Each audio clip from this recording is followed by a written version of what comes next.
River को माँ माना जाता है। And rivers are thought of as their mother. Himalaya को द ग्रेट ग्रैंडफादर माना जाता है।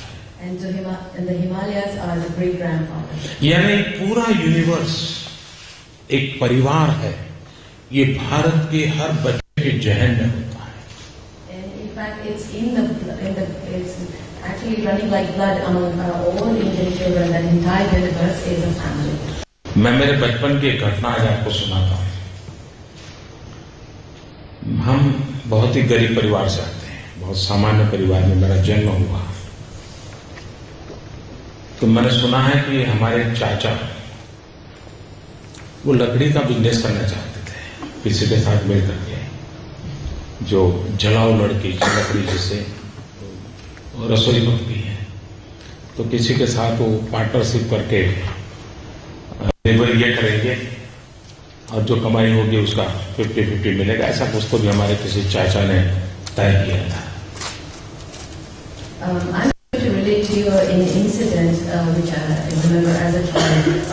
I was born in a very poor, very ordinary family, and I heard that there was an uncle of mine who used to deal with wood, and this wood was basically used as firewood, and what he would do is engage certain laborers and make whatever money out of it. It was a partnership with somebody where he would split the profits 50-50.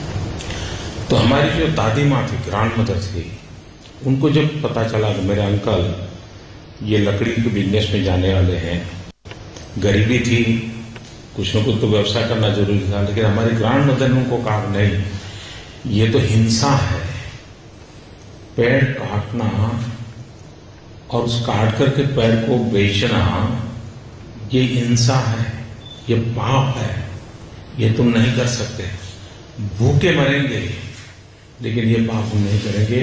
ये मेरी grand mother जो पढ़ी लिखी नहीं थी, उसने मेरे चाचा को सूचना दी। When my grandmother got to know that my uncle is involved in wood business, she was very angry. She said, "We are very poor. Of course, we are poor. We had to do some kind of business to stay alive." But she said that this business is violence. You cannot be cutting trees and in fact selling them to make money. Says, "I'm ready to starve, but I will not have you do this." मेरा कहने का तात्पर्य यह है कि हमारे देश में मूलतः प्रकृति है, और इसलिए हम कहते हैं exploitation of nature is a crime.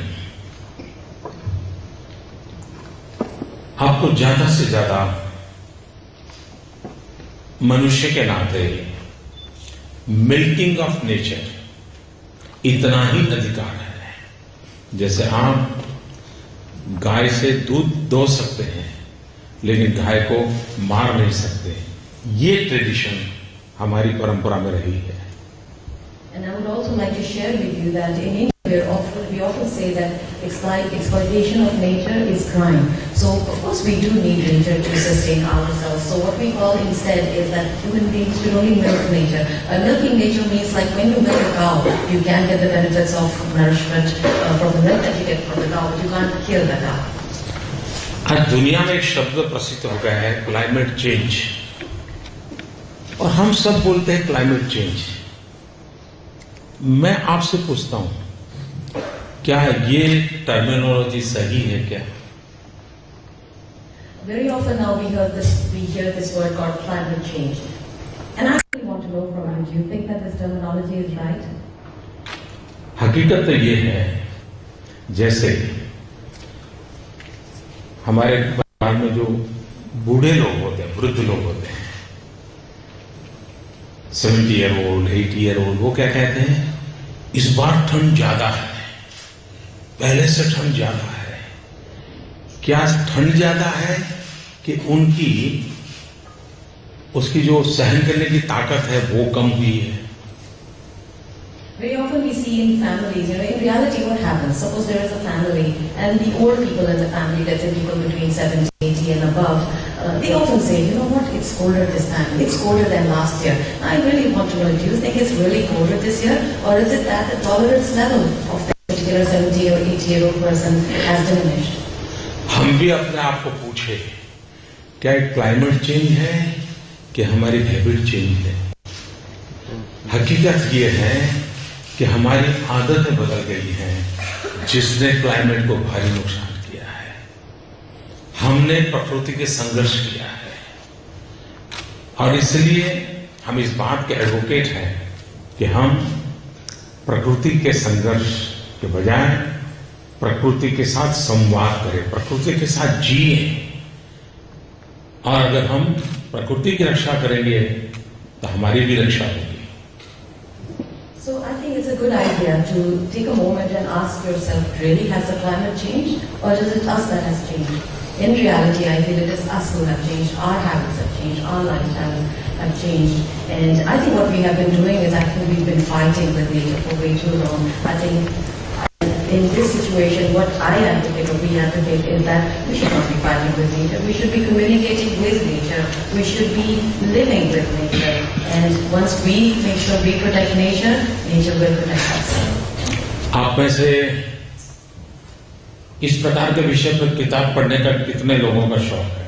How many of you are interested in reading a book on this particular subject? You could raise your hands and tell me if you're interested in this subject matter. Regarding this climate, environment, very few. अच्छा, आप लोगों को अगर interest हो तो मेरी एक किताब है, कन्वीनिएंट एक्शन। ये पूरा एनवायरमेंट पर मैंने लिखी हुई किताब है। और आपने सुना होगा कि अमेरिका के वाइस प्रेसिडेंट थे मिस्टर अल गोर, उन्होंने एक किताब लिखी थी इनकन्वीनिएंट ट्रूथ। मैंने किताब लिखी है कन्वीनिएंट एक्शन, ऑनलाइन अवेलेबल है। आप अगर मेरे नाम से वेबसाइट पे जाएंगे तो मेरी जो किताबें हैं उसमें एक किताब क्लाइमेट चेंज अंग्रेजी में है, ऑनलाइन अवेलेबल है। मैं चाहूंगा कि आप उसको देखेंगे तो ध्यान में आएगा कि हम एनवायरमेंट प्रोटेक्शन के लिए कितना काम कर रहे हैं, कैसे कर रहे हैं। दूसरा, मैं सोशल मीडिया में बहुत एक्टिव हूं, ट्विटर, फेसबुक पर आप मुझे जरूर अपनी बात बता सकते हैं, मुझे क्वेश्चन भी भेज सकते हैं। मैं जरूर कोशिश करूंगा आपको जवाब देने की। और मेरी खुशी है कि मैं प्रधानमंत्री आबे दो रेगुलरली ट्विटर, फेसबुक पर चैट करने वाले लोग हैं। दोनों एक ऐसे दोस्त हैं हम कि हम सोशल मीडिया में काफी दोनों एक दूसरे के साथ जुड़े रहते हैं। तो मैं भी आपको इनवाइट करता हूं कि यहाँ की स्टूडेंट कम्युनिटी जरूर मेरे से संपर्क बनाए रखे, मैं भी इससे संपर्क बनाए रखूंगा। I would just like to say that if any one of you is interested in knowing more about this particular subject of environment and environment protection, I would like to introduce you to my book called Convenient Action. This book deals with a lot of issues of environment. Many of you might remember that Al Gore, who is the US Vice President, has written a book called The Inconvenient Truth. In fact, I have come up with a book that is titled Convenient Action.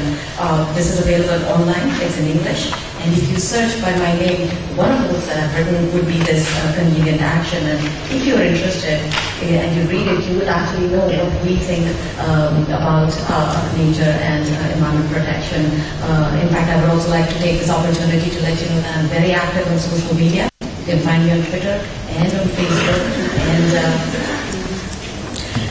you can always ask your questions in that forum. And I will try my best to answer you as much and as fast as possible. I'm also very happy to let you know that your Prime Minister Abe, and myself are friends not only offline, but we're very, very good friends on Twitter. We're regular Twitter chats.